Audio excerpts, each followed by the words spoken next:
So with DMC Devil May Cry alienating fans with everything and even trying to save face with DMC Definitive Edition, that boat already sailed. And despite what Ruben Langdon said, Hideaki Anno actually did express that he wanted to try to take a crack at making a sequel to the reboot, but since fans want the original continuity back, because at this point, it hasn't been more than half a decade since Devil May Cry 4 came out, and since fans were left underwhelmed with how that game ended up, people were even wondering if there was going to be a new game in the series. But behind the scenes, Devil May Cry 5 was actually top priority for Itsuno, and was originally going to be announced in 2017 but was then replaced by the Resident Evil 2 remake, which caused a little bit of a friendly rivalry between the two dev teams, but it wasn't too serious. But at E3 2018, Devil May Cry 5 was announced, showing Nero back in the spotlight. He had his new superpower arms, there's a new character who was his designated driver, and Dante showed up at the end of the trailer just to show that he wasn't ready to pack up just yet. It's a little bit weird how they decided to reveal this at the Xbox E3 showcase since DMC was originally a PlayStation property. Not that there wasn't any people cheering and clapping at the Xbox reveal, but it would have been so much more explosive for a trailer like this at the PlayStation showcase. On a side note, I was pretty surprised to see that Bingo Morihachi came back to write the scenario for this game. Seeing that anytime he gets involved with the series, it takes a massive toll on him. I mean, making DMC 2 had him on life support. Devil May Cry 5 was released on March 8, 2019, and it's gotten critical acclaim by both fans and critics, calling this one of the best action games of all time. And there would be a massive debate between whether this game or Devil May Cry 3 is the best game in the series ever since this game came out. I was excited to play this game the most out of any other game in the marathon because this is the only game in the series I haven't played, like not even halfway, so I'm going in partially blind because I kind of know like what to expect. Cause like, I just know that this is supposed to be like the best one, like besides DMC 3. But yeah, all the other way, besides DMC 4. Now this game actually went out of its way to add a history of DMC just to make sure that newcomers weren't completely lost in the timeline. I bring this up because DMC 2 really got a sentence explaining its place in the lore. It's almost like even Capcom barely acknowledged this game's existence. Anyway, taking place about 5 or 6 years after Devil May Cry 4, Nero took over the Devil May Cry business with his new partner, Nico, who's the daughter of Agnes in DMC 4, which means yes, this guy's fucked someone before. She doesn't really have any attachment to him since he abandoned her and her mom to pursue his studies, and we all know how that went.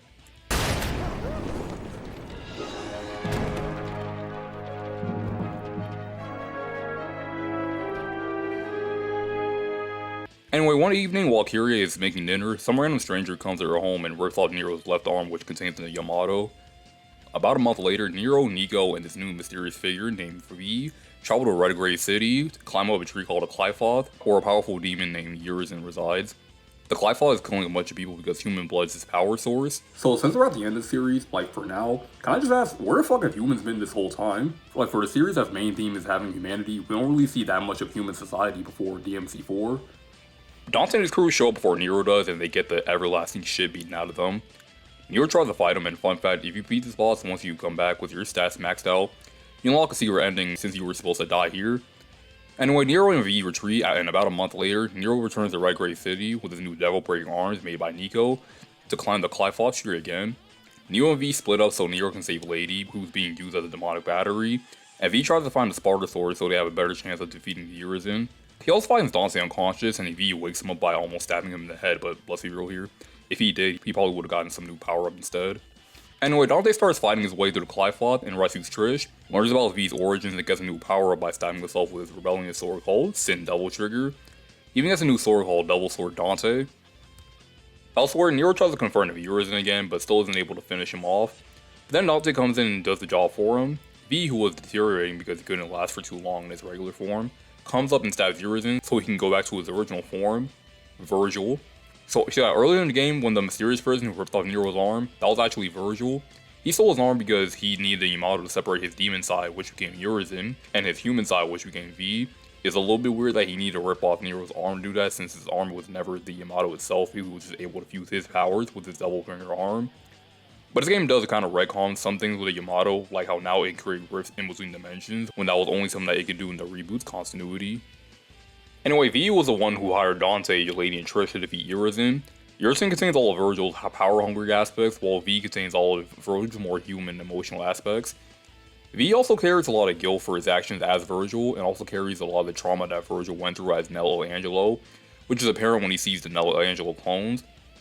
Anyway, with Virgil back in one piece, he goes out to the Qliphotht tree to gain more power, and waits for Dante to fight him again at full strength. Nero wants to help out, but Dante won't let him, and his hero won't get the huge bombshell. If that's your brother, what happened to V? He returned to himself. Go home, Nero. This doesn't concern you. Like hell. I lost my right arm because of him! This is not your fight. I need to stop him, and that's all that matters. I'm not gonna let you have all the fun, Dante! You don't get it. Let me guess. I'm dead weight? Well, you can That's shove not it it, up. Nero. What is it then? He's your father! What?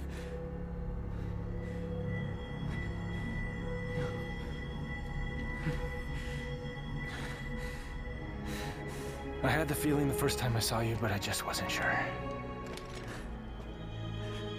And then I saw how the Yamato reacted. And I was certain. He's your father. Honestly, when you look at Devil May Cry 4, this was kind of obvious. Like, he was mentioned to be a descendant from Sparta, so he had to be related to Dante and Virgil in some way.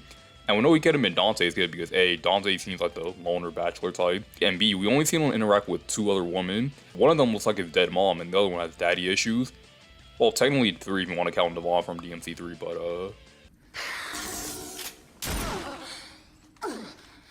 And also, Nero awakened part of his powers with the Yamato, which is Virgil's weapon. And listen to what he says when he awakens them too.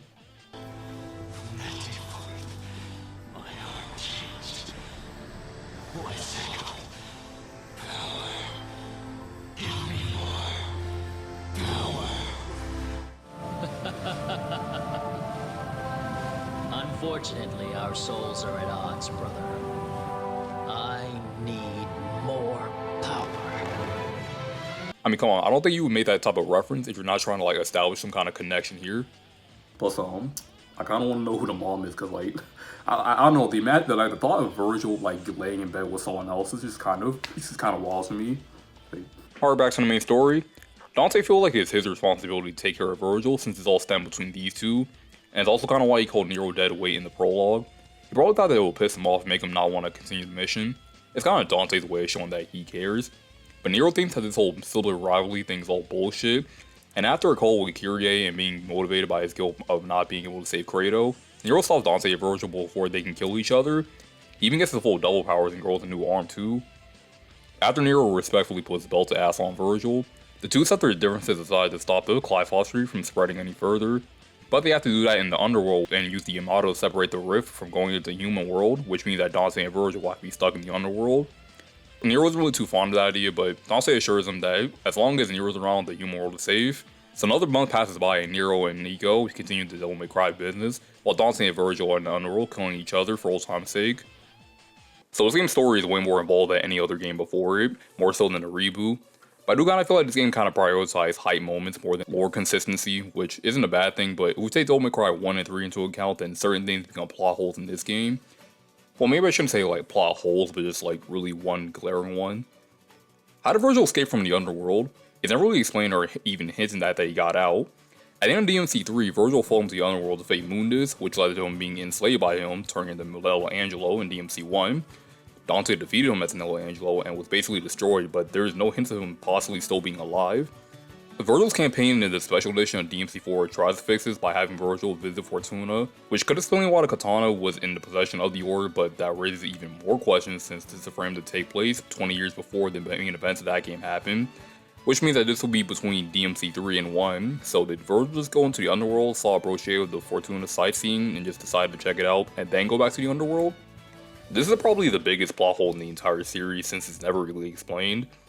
And also some little stuff like how Morrison just pops out of nowhere. I didn't bring him up in the story summary, but Morrison was the guy who's been setting up Dante and the others with jobs since he's first started the business. But he wasn't properly introduced in the game because the only way you would know about him is if you already watched the anime. We're just expecting to know who he is. He's also not bald and suffers from revitiligo. It's the opposite of what Michael Jackson has. These things don't really ruin the story for me, but it's just things I just kind of thought that were weird. Anyway, this game wanted to dive deeper into Nero's character and also bring Virgil's arc full circle. Talking about Nero first, I love that it gave him more depth here. I already liked him before, but the main problem was it felt like we didn't really know that much about him besides the fact that he loves his girlfriend. Now we got to see more about his internal struggles, about growing up in the Order and not having anyone besides Kratos and Kyrie, which ties into the series' themes about family bonds and duality. Nero feels guilt about not being strong enough to save Kratos, but now that he knows he has a father and uncle, it motivates him to go on. By the way, I love the way Nero looks in this game. It's so much better than his design in 4. Like, it wasn't bad, but Nero just looked way too much like Dante. So much to the point where when they were first fighting in DMC4, I genuinely couldn't tell who was who when I was playing the game for the first time. Like, the shorter hair and the grunge look suits him better and just sets him apart from Dante and Virgil. Speaking of Virgil, he gets a lot of spotlight in this game, and he really brings his character full circle. He even shows what happened during their mom's death. Virgil thought that she abandoned him, when in reality, she died looking for him. It's really sad and everything, but we're really only finding out about this 5 mainline games in. I mean, I guess it's better now than ever. But anyway, when Virgil tells Dante that you can't protect anything without gaining power in DMC3, it's really because Virgil felt powerless in that moment and never wanted to feel that way again, starting his thirst for power. It's also resulting in his resentment towards Dante because when he finds out the truth, Virgil wonders if the roles are switched, if one would have the other's life. Virgil was the one constantly looking for power, but Dante was the one who destroyed Mundus and is known as legendary Demon Hunter. Meanwhile, Virgil suffered defeat back to back. A lot of really good character writing. This is also the funniest game in the series too. Have you lost your mind? There's a demon to destroy! Kill yourself later! I'll help! Everyone has good dialogue in this game. Nero and his new friend Nigo got some of the funniest lines in the game too. It's like they bounce off each other really well, and the friendship between them is really believable. All I'm saying is, tough guy, it's okay to cry if you want. I'm not crying. Devils cry. I'm not gonna Kittens cry. cry. Will you Meow. shut up? Will you Puppies stop cry. it? Look at you. You're nobody's Why do you cry on my crying, all shoulder? right? Stop Come saying on, cry on cry. my shoulder. I know you You wanna. say cry again. Devil may cry. Fuck. But speaking of voice acting, besides Nigo, everyone does a really good job here. It's clear these guys miss voicing these characters for over a decade, and the voice actors don't miss a beat either. Dante especially, I love how he sounds so much more mature now, and to be fair, that's really because Ruben Langdon was like in his mid-40s when doing voice work for this game. So I'm probably gonna do the same Dante voice he could 14 years before, but it fixed the bigger stakes in this game though. Is it Halloween already? That costume looks a little big. I thought you had better taste than that. How about I take it in a little? Well, that's all you had to say, Mr. Poetry. I'm gonna go my way, and you guys can go yours. Let's just say that's the best for the cause.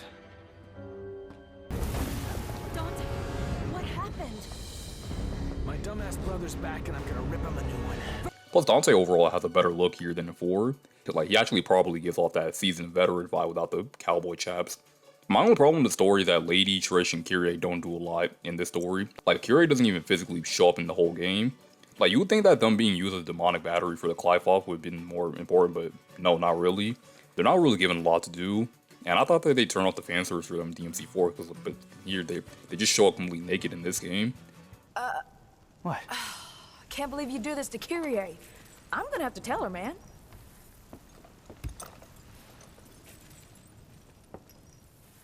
I'm joking. Hey, loosen up your jockstrap. Haha. Don't do anything I wouldn't do. Chicka bow wow, chicka bow wow. Kitty would kill me right now. But yeah, I have nothing else to say besides the fact that I really like the story. Maybe not as much as 3, but you know, it's a close second. Alright, so the gameplay is a lot more straightforward here. There's no puzzle to be found, no level gimmicks, the game just gets you straight into the action. It's also pretty linear too, even more than a reboot. There's 20 missions in this game, just like every other game after 2, and they're mostly a straight line to the finish. The only time where there's actually puzzles, and honestly calling them puzzles is kind of a stretch, is where you have to find the Clive-Flop egg to put inside these Clive-Flop pieces, but they disappear after the 5th mission though. You also got rid of health and double trigger stars to replenish your stats. That might sound bad, but there's so many health orbs that there's not a lot of moments where you'll be on death's doormat besides fighting boss fights. I only died twice while playing this game, and those moments was when I was fighting the last 2 bosses in the game, where you're expected to die a lot. And even when you die, you have a choice to go back to full health by using the gold ores, or use red ores to get a little bit of health back, or a full health bar. It gives players a way to think about how they want to tackle things. Just like before, use an S rank if you go too overboard, but if you don't care, do what you want. And red orbs are everywhere too, not just from completing mission, but from just how many red orb trees there are in these missions too. I don't think there was any point in the game where I had less than 100,000 red orbs. As for the characters themselves, this game gives you 3 different characters to play in the same campaign: Dante, Nero, and newcomer V. It's a little bit like Devil May Cry 4, but without the back and forth shit. Let's start with Nero. He controls pretty much like he did in Devil May Cry 4, but since he got his arm ripped out, he doesn't really have the double bringer anymore, but that's not the worst thing ever. since now he gets these new interchangeable arms called the Double Breakers that Nico made for him. They work kind of like his Double Bringer arm in the way that he can bring enemies closer to him, or he can go closer to them if they're too big. But they can also do different things with different arms, like launch demons away from you, shoot out his arm like a remote control missile. You even get Mega Man's arm cannon that shoots out pellets, even jumps like him and does the slide too. He can also... Here, for those hard to reach itches. Kyrie will love it. Catch my meaning?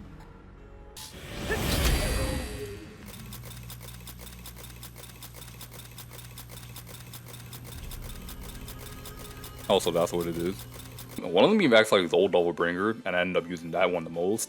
He's still rocking his Red Queen, and it works the same way, but this time you can rub with the sword while moving around, and you can do it in midair too, which makes combat so much more faster and kinetic. Like, there's no better feeling with Nero than just charging up my sword and doing so much damage once I release. My main problem with Nero's style is that his double breaks are fragile and deteriorate over time, causing them to break, or when you use their most powerful attack, which causes them to break as well. That's not really a big problem because you can find a bunch of them laying around in every single one of his levels. So the fragility isn't the issue. It's the fact that you only have 3 of them in your arsenal, but you don't have the option to switch between them, which means you have to destroy the one that you're currently using to switch between your double breakers. Like, why? Like, it's funny that they went out of their way to add style switching in the Switch version of DMC3, but why couldn't they just let you switch your double breakers while destroying one of them? Every other button on the controller has a function, so why not just have switching double breakers on the D-pad like switching styles for Dante? Nero gets his Double Bringer back at the final boss, and you're able to use it after post-game, and it's mapped to the D-pad, so I guess they weren't sure where to map switching Double Breakers if they already had this in mind, but I don't know, this could have been an easy fix. This next one's more of a nitpick than an actual issue, but I don't really like how at the start of the game, you only have one combo as Nero to use instead of 2 unique ones, but the moment I got some red ores and bought some new combos, I was consistently getting double and triple S rank combos back to back. I even know this new air taunt moves he has. Every other character has it, but Nero does a lot of air with it, so you can get some distance between demons and boost up your combo score. There's nothing more to say than Nero's just really fun to play as. It's actually what I love about Nero in DMC4, but with some bells and whistles. And I can say the same thing about Dante since because he's a blast to play as too. Dante has everything, style switching, guns, and he even gets some new powers and weapons to play with. The big one being Devil Sword Dante, which pretty much is a Rebellion sword, but now it can summon swords like Virgil can. It was a little bit weird for me to try to spam circle and triangle while using R1 to lock on enemies, and I wasn't really sure where to map the style button to make it more comfortable for me, so I didn't really use it as much as I could have. He gets a new set of gauntlets that has this cool fire function, the more hits you connect. He gets the Cerberus nunchucks back, but now it turns into a fire bow staff. Cavalier is a motorcycle that turns into a Soul Blaze, which is easily the best weapon he's ever had. It's slow, but it does a lot of damage, especially when it transforms into a motorcycle and he revs it on enemies. The weakest one he has is Mr. Foss. You have to spend ores to shoot while using it, and if you use it correctly, you get more ores as a trade-off. Cool idea, but I don't really use that much after the mission you acquire it in. But at least it leads to one of my favorite scenes in the game though.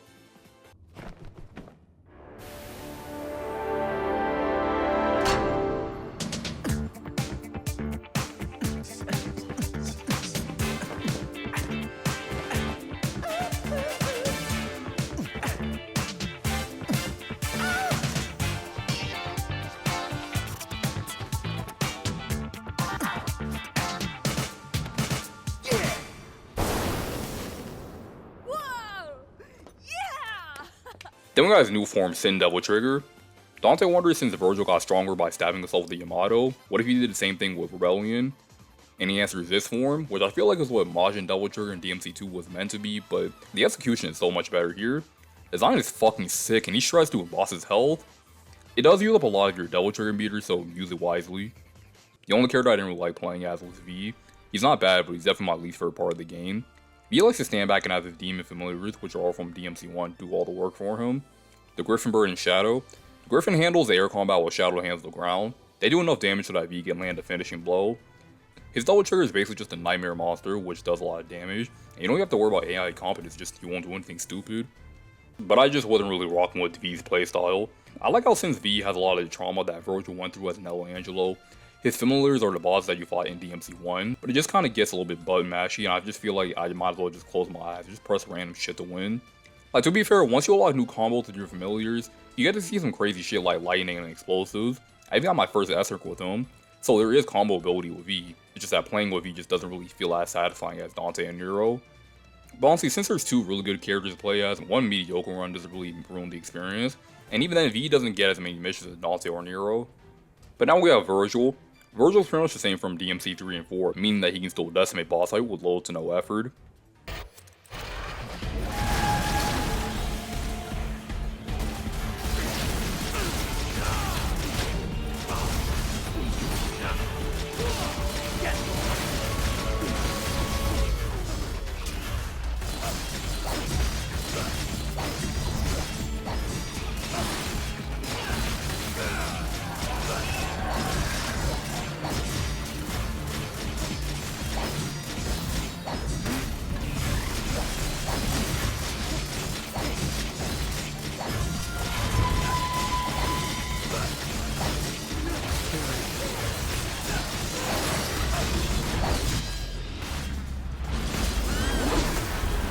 My hands always feel like they're gonna punch me in the face whenever I play this dude.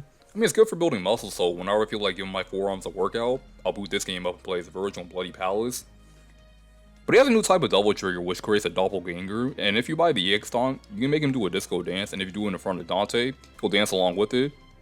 Oh yeah, in Virgil's campaign, Dante is the final boss. It's basically like fighting Virgil in DMC3, but on the other side, and it's pretty cool seeing Dante doing all the cool moves that you've been doing this whole game, but better. Speaking of boss fights, they're honestly the best in the series. Gly's such a good first fight, and his design is really cool too, like having a mouth for his stomach. Cavalier Angelo is a huge highlight for me too.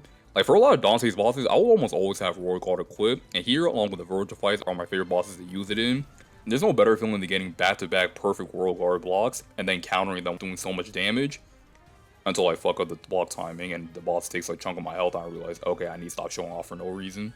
Nero's fight with Virgil is really good too, not just because you unlock double trigger for him, but you also get these cool command grabs, which leads to a pretty cool parry cinematic between these two. There's also some really good dialogue between these two in this fight too. This has nothing to do with you. Stand down. Nothing to do with me? It has everything to do with me! Nero. Take me seriously now?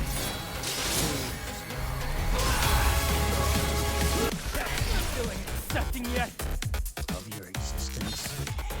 Or Both, fucking asshole! What really makes these fights so good is the soundtrack. Devil May Cry 5 easily has the best soundtrack in the whole series, and I might need a little bit of time to think about this, but also might be one of my favorite video game soundtracks of all time. Like, these fights really get you hyped up to fight demons and keep up those combos, and I really love how the music's dynamic now. Like, when you're at an A rank, it just feels like the music just feels like it's building up to something big, and then when you finally get that S rank or higher, it's like an explosion. The songs I play when fighting Virgil as Dante and Cavalier Angelo are the songs that I'll never get tired of. But a huge tear now with the character themes. I love Nero's theme Double Trigger. It plays in the opening cutscene and in the reveal trailer of this game, which is probably why it was so hype-inducing. The instrumental and the vocals are so catchy. I actually had this song on my Spotify rotation for a little bit. Also, what's up with Nero having suspect lyrics in his song? Like, first it was, "The time has come and so have I." And now I'm hearing "Pull my double trigger," like, save it for Kyrie, Nero. V's Crimson Cloud isn't as good, but I like listening to the vocals though. I hear a lot of people not liking Dante's subhuman that much, but honestly, I thought it was pretty good. I feel like the lyrics really show the type of person Dante is. But none of them can top Virgil's theme song, "Bury the Light."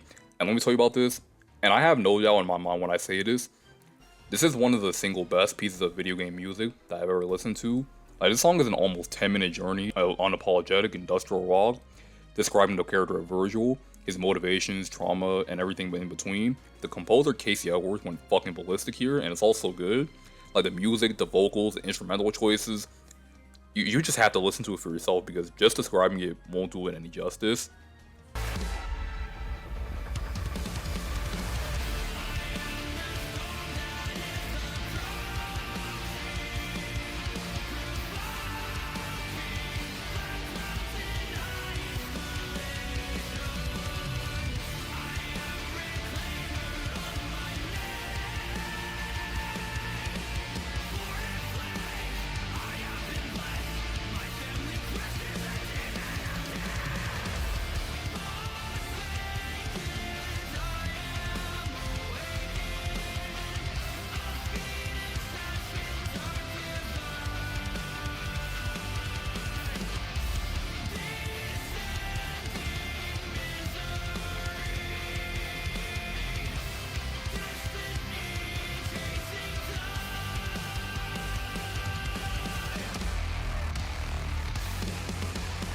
The only thing I don't like about it is that I always call the enemies right when the things are getting good, but thankfully I can just listen to it while in the pause menu.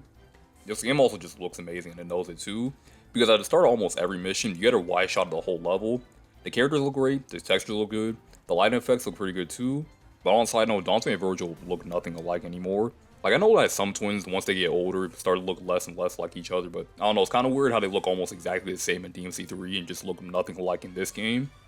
But since this game looks so good, it does take a while for everything to load up, but that might be a PS4 exclusive issue since I don't think the PC version or the special edition on PS5 have loading problems. But yeah, I never really run into any frame drops or stutters, so the only trade-offs that I have longer than normal load times and my PS4 sounds like an airplane engine, and that's perfectly fine by me. Except in Virgil's campaign, his cutscenes are pre-rendered and not in real time like the main game, which can lead to some really awkward facial expressions and stiff movements. So yeah, if you couldn't tell, I had a lot of fun here. This is what DMC would have been if they had more time to cook. Even though I thought that a reboot was a overall made game, I would be a dumbass to not acknowledge the quality of Devil May Cry 5. Like, the characters are fun to play as, the graphics look amazing, the campaign's more compact now, the story has some cracks but still overall entertaining, and the music is some of the best stuff I've ever listened to.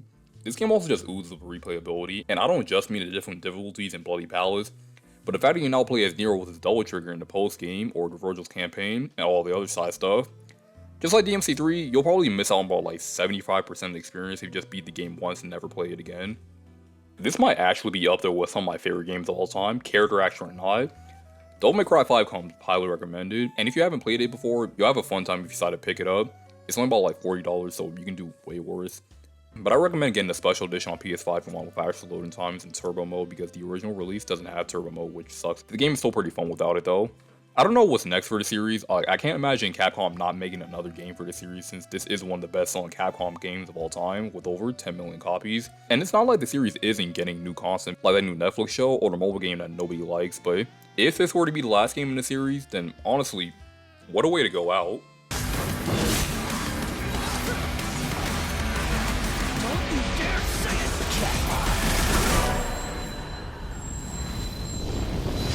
So now that we're finally done with the series, it's time for the end of the marathon ranking. So at the bottom, surprising nobody, we got DMC 2.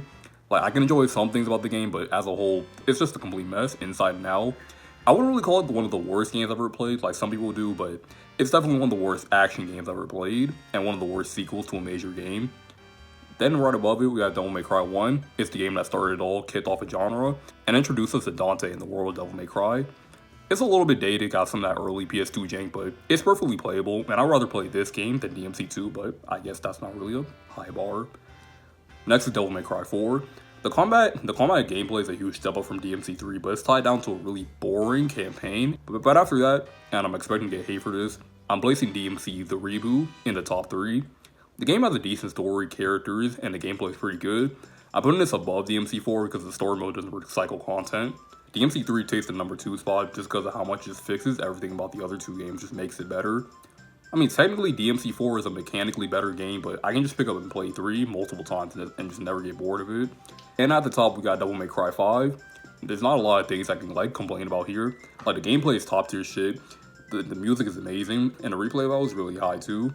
I'm definitely going to be coming back to this game over and over again. And that's a wrap for the DMC series. I want to thank you all for sticking around for the entire ride in. Kind of want to apologize for the gap in between the later videos in the marathon because, not just because of technical difficulties, but also because since I'm in college now, schoolwork kind of got in the way a little bit, but I'm on winter break, as you can tell. I'm back in my house, my old house now. So yeah, I guess you'll see. So yeah, I guess you'll be seeing more Let's Play content from me. I don't know if the next review I plan to do, I can get it out by the end of this year. I don't want to make any promises, but just because in case it doesn't really come out by the end of the year, by the end of this month. So yeah, but hopefully I can get it out before the year ends. But if it doesn't, have a happy New Year's. Thank you guys for watching, and I'll see you all next time. Peace.